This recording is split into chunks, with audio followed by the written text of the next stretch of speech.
Assalamualaikum everyone, my name is Adam and today I will be giving a brief video demonstration for our Programming for Engineers project, which is from the section 4. And this project was actually done by me, Adam, and also my groupmate Irfan. And to give a brief introduction, our project is actually an electrical unit converter that converts between common electrical units such as voltage, current, resistance, and also power between their milli and also kilo prefixes. So now let's actually go to the program, which is right here, and we are met with the first main menu. As you can see here, we are also met with 5 different options that we could choose from between voltage, current, resistance, power, and also the exit button so that we can exit away from the program. But what if we actually input an invalid input? So for example, we input a number that is lower than 1, for example 0, then there is an input validation and it will give an output that says that the input that we just gave is actually invalid and we should try again. So let's actually try again giving an invalid input. Let's try something that's greater than 5. Let's say the number 9, and we'll also give the same output. So now let's actually try to convert current, which is the second option, and then we just press enter. And then now we are met with the second menu, which is the current converter, and we can choose the conversion type that we want. So for example, the first option is to convert from ampere to milliampere. The second one is to convert milliampere to ampere. The third is ampere to kiloampere, and the fourth is kiloampere to ampere. And of course, the fifth option is to go back to the main menu, and then we can press 5 again if we want to exit the program, or if we just want to convert another unit. So as you can see here from the program, that we can't actually convert from milliampere to kiloampere directly, but we can actually try to convert milliampere to ampere first, and then we convert from ampere to kiloampere. So that is to go from the second option to the third option. So let's actually try right here. We just input the second option, and we just give the value, let's say 600,000 milliampere should give us 6,000 ampere, or actually 600 ampere. Yeah, 600 ampere. And then we just press enter to continue. And we go on to the third option, which is to convert from ampere to kiloampere. And we just type in the same value that we just got just now from the previous run. And we should be getting 0.6 kiloampere. So as you can see here, we can actually convert from a milli to a kilo type, but we can't do it directly. We have to do it on multiple steps. But the good thing is that the program can run in a single run and convert it multiple times. So now let's actually try to give an invalid input again to test whether or not the input validation is working.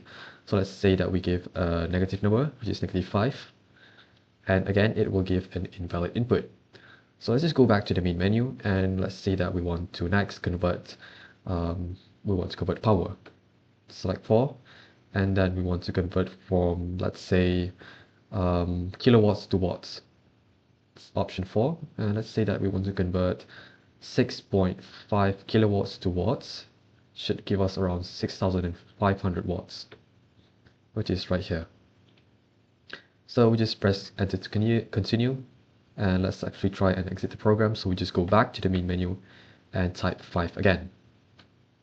Now moving on to the source code, I would actually like to highlight a few things to make clear on how the code is actually structured. So first of all, I would like to mention that the code is actually pretty simple.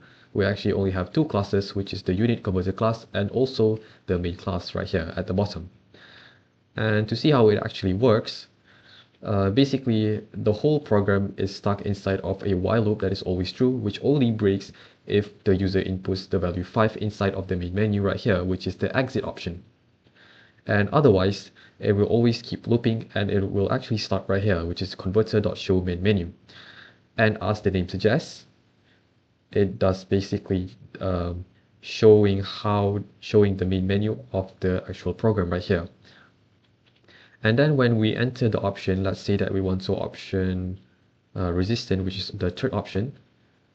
When we actually press enter right here, the value tree which will actually go inside of the get valid input with a parameter of 1 and 5, which is actually the minimum and the maximum value.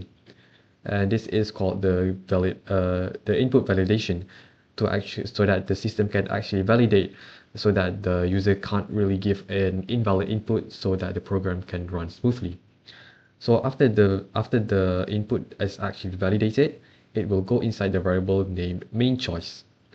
And once we have the main choice right here, we will actually go to the second menu, which is the conversion menu, which is right here, the show conversion menu. And this is actually basically the same as the main menu, but we actually didn't use an array for this one, because the code is actually a bit more complex.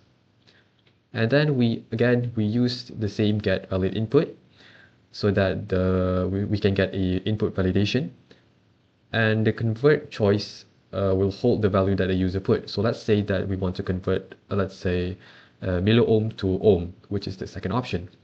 So once we enter the value, the 2 value right here, the value 2 will go inside of convert choice, and the convert choice will go inside of the switch case right here. So since the value is 2, it will go inside the second case and output the following codes. So let's say that we input the value 5000. So it will input 5 ohm using this formula right here after we gave the amount, which is right here, the value that we want to choose, which is 5000. And after the case is done, it will break outside of the switch case and ask the user to press enter to continue. So now let's actually press the number 5, choose the back option. And what will actually happen is that after the convert choice has the value 5, it will check the if statement right here. If the convert choice is actually 5, then it will break outside of this whole function, and it will loop again inside of the main menu. It will go back to the main menu. Let's just press enter, and as you can see here, it will actually go back to the main menu. Now if we choose the same option, which is the option 5, to exit the program, it will exit successfully, because it will check the if statement. If the user actually inputted 5, it will break outside of this loop system and return 0.